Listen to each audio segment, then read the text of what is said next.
Olá pessoal do primeiro ano, aqui o professor Demilson Pereira Ribeiro. Meu contato novamente aqui no Instagram para que vocês possam mandar mensagem. Nós estamos trabalhando aqui o nosso plano de estudo tutorado. Vocês estão no primeiro ano, mas vamos lembrar que o ano já está bem adiantado, né? Tanto que nós estamos entrando aqui no volume 6 do nosso plano de estudo tutorado. Mais o início de um volume, espero que vocês se dediquem bastante. Lembrem que o estudo é uma atividade muito solitária, né? Você sentar num lugar determinado, uma carteira, uma cadeira, puxar aí na sua casa, onde você puder, o seu caderno, o seu material de estudo. Lembre-se, todo o esforço é sempre muito bem recompensado. Na vida, a gente planta a semente de um novo amanhã a partir do hoje. Então vamos trabalhar. Ok, pessoal, então aqui continuando, nós vamos trabalhar neste volume 6 a língua portuguesa novamente. Aí nós, como sempre, nós trabalhamos 4 semanas, né? Aqui nós vamos trabalhar 3 semanas focados na gêneros textuais. E aí dentro dos gêneros textuais, que eu já expliquei para vocês, nós precisamos trabalhar muito os procedimentos, as estratégias de leitura, porque a leitura ela é fundamental em todas as disciplinas que vocês trabalham no ensino médio. Além disso, a leitura, ela sem dúvida nenhuma é muito importante em todas as profissões. Então, qualquer profissão que vocês forem escolher, a leitura vai ser uma ferramenta importante. Para além do aspecto dos estudos e da profissão, a leitura ela tem um fundamento social. Quanto mais você lê, mais você compreende a vida em sociedade, mais amplia seu horizonte, a sua visão. Por isso que nós trabalhamos tanto a leitura. Um dos aspectos fundamentais da leitura é a teoria dos gêneros textuais, é saber os tipos de gêneros textuais que nós temos. Nesse momento, nós vamos trabalhar 2 gêneros textuais, que é a notícia e a reportagem. E a gente vai diferenciar, né, as peculiaridades de linguagem, de estrutura deles. Nessa semana, então, esse é o nosso foco. Como é a semana 1, toda semana a gente vai sempre estar trabalhando aqui, né? Qual o eixo temático nosso aqui? A compreensão e produção de texto. O tópico nosso aqui, gente, é o contexto de produção, circulação e recepção de texto. Que habilidades nós vamos trabalhar, pessoal? Nós vamos trabalhar a ler textos de diferentes gêneros, considerando o pacto de recepção desses textos. Além disso, nós vamos trabalhar a reconhecer o gênero de um texto, a partir de seu contexto de produção, circulação e recepção. Quais são os conteúdos relacionados? Aqui é muito interessante porque os conteúdos relacionados são a leitura e a interpretação de texto. Então, todos vocês que, por exemplo, já quando tiverem 18 anos e quiser ter um emprego público, fazer um concurso para a Caixa, para o Banco do Brasil, para a Copasa, para o Correio, todos esses concursos eles cobram muita leitura e interpretação de texto. E se você quiser continuar seus estudos e aí fazer um Enem, um vestibular, uma faculdade, também é fundamental que você domine a leitura e a interpretação de texto. Bom, então vamos trabalhar um pouquinho aqui os gêneros textuais, vamos trabalhar a notícia e a reportagem. A notícia sempre destaca na palavra-chave entendendo. A notícia, gente, é um gênero discursivo que procura apresentar o registro de fatos de interesse geral, sem que a opinião de quem a escreve a respeito dos acontecimentos seja explicitada. Nesse sentido, os autores eles buscam ocultar, então é uma opinião implícita, ocultar seu posicionamento do veículo de comunicação em relação ao fato relatado. A sua finalidade, qual que é a finalidade da notícia? É primeiramente informar. Então, toda vez que a gente estiver trabalhando a notícia, o verbo informar indica o objetivo. Por meio de um relato, a circunstância que ocorreram nos fatos registrados. Por se tratar de uma produção realizada por humanos, a neutralidade total é praticamente impossível, pois toda notícia apresenta os fatos a partir de uma perspectiva determinada pelo olhar de quem a escreve, pela orientação do jornal ou revista e pelo público-alvo. Então aqui a gente já sabe que a notícia ela tem a publicação como meio, né? O jornal, a revista, e ela tem como interesse atingir o público-alvo dessa publicação. Agora vamos fazer a distinção com a reportagem. E a reportagem, pessoal? A reportagem é um gênero discursivo que que se define por apresentar informações sobre temas específicos. Então aqui a gente já vê uma diferença com a notícia. A notícia ela é a respeito de fatos gerais e a reportagem a respeito de temas específicos. E por caracterizar situações e acontecimentos a partir da observação direta dos fatos. É o produto, portanto, da atividade do repórter. Embora não tenha um caráter predominantemente voltado para a objetividade e a neutralidade, as notícias, a reportagem já apresenta mais traços subjetivos, ou seja, deixa transparecer o posicionamento de quem escreve. Então aqui nós vimos os aspectos mais importantes, né, que nós podemos diferenciar a notícia e a reportagem.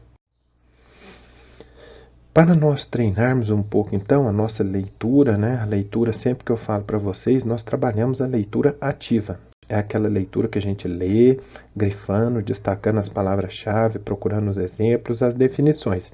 Vocês devem fazer isso sempre, para treinar o olhar clínico do leitor, que é aquele olhar analítico, que enxuga as informações, filtra as informações e é uma leitura focada nos detalhes.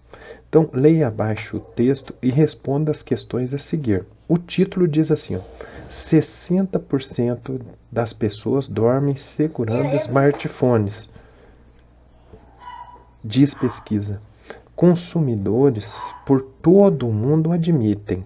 Então, os consumidores admitem, e eles admitem o quê? Que eles dormem com seus smartphones, levam para o banho, resgatariam o aparelho de um incêndio antes de salvar o gato da família. Essas são algumas das descobertas de que, gente? De uma pesquisa feita em 7 países, entre mais de 7.000 pessoas, sobre os hábitos como smartphones, divulgado quando? Nessa terça-feira. Quem fez a pesquisa? A Motorola, a mais nova aquisição da gigante chinesa de eletrônicos, a Lenovo. Aí nós temos aqui os chamados argumentos estatísticos. Nesse parágrafo nós temos argumento estatístico, nesse parágrafo nós temos argumento estatístico. Para interpretar esse tipo de texto é fundamental que vocês leiam. Agora vamos ver, onde foi publicada essa pesquisa? Na revista Isto é Dinheiro. Quando ela foi publicada? Na edição 1191 da revista. E foi publicada no site da revista, então na internet, ok? Então essa leitura ela nos dá um bom detalhamento para que a gente realmente compreenda o texto.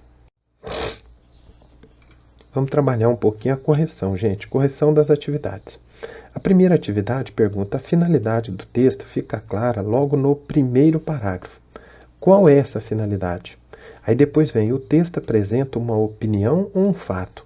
Destaque os elementos do texto que comprovem sua resposta. A resposta nossa aqui, de maneira bem sintética, diz: a finalidade do texto é apresentar o resultado de uma pesquisa que indica que 60% das pessoas dormem segurando seus smartphones. Na número 2, nós temos o seguinte: que elementos do primeiro parágrafo permitem identificar o objetivo do autor? A resposta é: são os elementos indicativos dos hábitos dos consumidores com seus smartphones. Então ali a gente vê, né, que eles dormem com seus smartphones, levam para o banho e resgatariam o aparelho de um incêndio antes de salvar o gato da família. Isso é muito importante porque isso mostra claramente como os consumidores agem com esse produto, com esse objeto de consumo. Aí, continuando, vem uma partezinha da número 2 que diz assim, ó, quase todos os textos informativos procuram responder a questões. Por exemplo, o que, qual foi o acontecimento, quando, esse fato aconteceu em que momento, onde, esse fato aconteceu em que lugar, quem, o sujeito ou os sujeitos envolvidos nesse relato, por quê, as razões que possibilitaram esse evento e como os processos envolvidos para a consolidação desse fato. Como essas questões podem ser respondidas no texto? Bem, vamos ver aqui o que. O que foi uma pesquisa feita em 7 países, entre mais de 7.000 pessoas, sobre os seus hábitos com smartphones. Quando? A pesquisa foi revelada na terça-feira. O texto diz, nesta terça-feira. Onde ela foi feita mundialmente, ela foi revelada na internet. Quem encomendou essa pesquisa? A Motorola, que é a mais nova aquisição da gigante chinesa de eletrônicos, a Lenovo. Agora, por que essa pesquisa foi feita, pessoal? Para saber quais os hábitos dos consumidores com seus smartphones. A número 3 vem perguntar assim, ó, como a notícia que nós estamos estudando e diferenciando a notícia da reportagem. A reportagem também é um gênero jornalístico.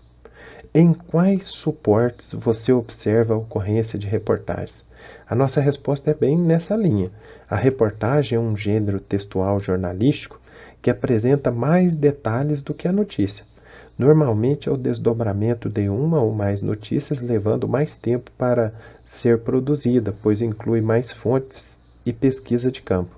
Dessa forma, podemos dizer que a reportagem costuma aparecer nos mesmos suportes da notícia, que são os jornais impressos, revistas, sites jornalísticos, blogs, programas de TV, etc. Aí vem a número 4 e pergunta assim para a gente, ó, entre os gêneros jornalísticos, há aqueles que priorizam a informação e aqueles que priorizam o comentário. Quanto à reportagem, ela é considerada um gênero que ocupa tanto a informação quanto o comentário. Então, ela é um gênero jornalístico misto. Identifique no texto aspectos que caracterizam como notícia. Bom, principalmente a gente tem que observar que ela tem o objetivo de informar. Apresenta o acontecimento real com a linguagem clara. Vocês podem acrescentar outros elementos que ficaria bem interessante. A número 5, gente, pergunta assim, quais as principais características da reportagem? A nossa resposta é no seguinte sentido. A reportagem tem como características a imparcialidade, a objetividade, a clareza, a checagem de informações, linguagem simples e entrevistas com todas as partes. Vale destacar também que nessa época, né, que nós vivemos de fake news, é papel do repórter checar as informações, para que ele não venha se tornar um disseminador de fake news e aí tenha a sua credibilidade quebrada. Pessoal, chegamos aqui no final, essa é a nossa primeira semana, espero que vocês iniciem, né, anotando no caderno, fazendo tudo com muito capricho. Um grande abraço, fiquem com Deus, estudem bastante, até a próxima.